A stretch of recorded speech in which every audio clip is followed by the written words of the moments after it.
Happy holidays! Hey friends, Merry Christmas! Since the Polar Express turned 20 years old and look at the time of year we're in, I figured it would be the perfect time to cover the Polar Express and Red One because I forgot to make the review. I will be covering Red One first, so if you really want to watch the Polar Express review, then you're gonna want to skip to this timestamp. And second, because Warner Brothers and MGM are kind of stingy about copyright, I'm gonna be using video game footage instead. With all that said, let's get started.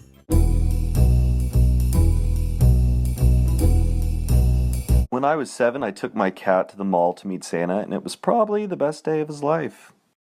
Red One is way too underrated. I've seen it twice already and I love it. Once in theaters and once on Amazon Prime Video.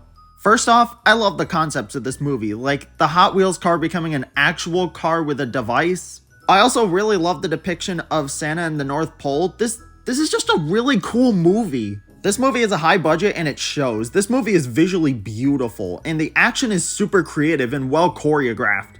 The elf designs are kind of creepy, but honestly, this is a really visually beautiful movie from start to finish. But I think what really works about this movie is the characters. I like The Rock, even though I wish he had a bit more personality, but I still really liked him. He and Chris Evans bounce off each other really well. They have a lot of on-screen chemistry.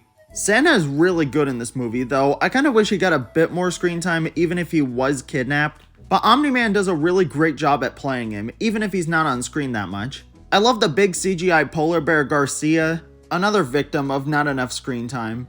And I'm not going to spoil anything, but let's just say that this character is really charming and delightfully devilish. He doesn't really show up until the second half of the movie, but still, he has plenty of screen time and he's great. Other than the kind of creepy looking elves, I really love the designs in this film, like the snowmen, the Coca Cola polar bear, the penguins. I'm not going to spoil who the villain of the movie is, but she's pretty solid, even though I also wish she got more screen time. I can sense a bit of a pattern. But overall, Red One is great. I really loved it. It's really sad that it failed in the box office because this is a super underrated movie. I honestly would not mind watching this every Christmas. And seriously, this movie turned out way better than I expected. I expected a good movie, sure, but I didn't expect it to be great. And I wish Ultimate Vampire Assassin 4 for Nintendo Switch was a real game. I watch this movie every Christmas. It is a banger. It's not perfect, like some of the motion captured expressions on the faces are really creepy and didn't age well, and the pacing is a little inconsistent, especially in the second half. But those are my only issues with this film. This movie is truly magical. I've loved it ever since I was a small child. And remember a few seconds ago when I said that the motion capture faces didn't really age all that well? Well, pretty much everything else in the animation has aged wonderfully. The backgrounds, the physics, the lighting, everything looks so good. Again, it's not perfect, but for the most part, it is a gorgeous looking film. There's one scene pretty early in the movie in which the one girl loses her ticket and it is all captured in one shot that it flies out of the train, gets eaten by an eagle, goes flying after being run over by wolves, and everything, every single part of this scene is in one shot. No transitions, no editing, nothing. Just one long continuous shot of amazing cinematography. Hell, one thing I noticed on this rewatch is that this entire movie has amazing cinematography. The long shots, the varying camera angles, just everything about the cinematography works.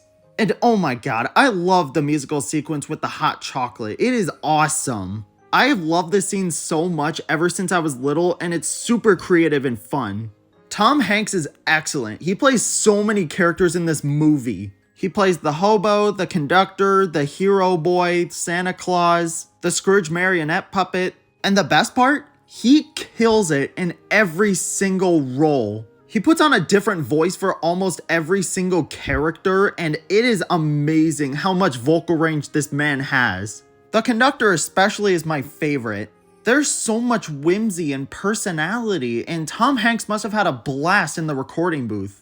And the dumbass know-it-all kid is really funny, even if he doesn't show up all too much, but honestly, that's probably for the best. He would have gotten annoying kinda quickly. His first line in the film always cracks me up. Hey you, yeah you. Do you know what kind of train this is? I will say that without a doubt, this film definitely peaks in the first half. The second half is still pretty good, don't get me wrong, but I do personally prefer the first half of the film. I don't know, I guess I just prefer it when they're still on the train, but maybe that's just me. And if you know me, this is probably one of the best parts of the film. Also, Hero Boy's arc of trying to believe in Santa Claus is great. And I love how each of the main kids in the film gets their own little arc. Billy making new friends, the hero girl becoming a leader, and once again, Hero Boy trying to believe in Christmas magic. I love The Polar Express so much, it's one of my favorite Christmas movies. It's not perfect, but I love rewatching it every Christmas, both by myself and with my family because of how freaking good this movie is. The lows of this movie are basically tiny nitpicks, but the highs of this movie are really high. If you haven't watched this movie yet, then please do.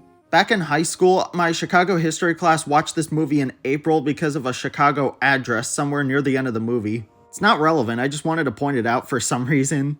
If you for some reason have not watched either of these movies, then please do. Both of them are great. To both my Christmas celebrating and non-Christmas celebrating audience, happy holidays, friends.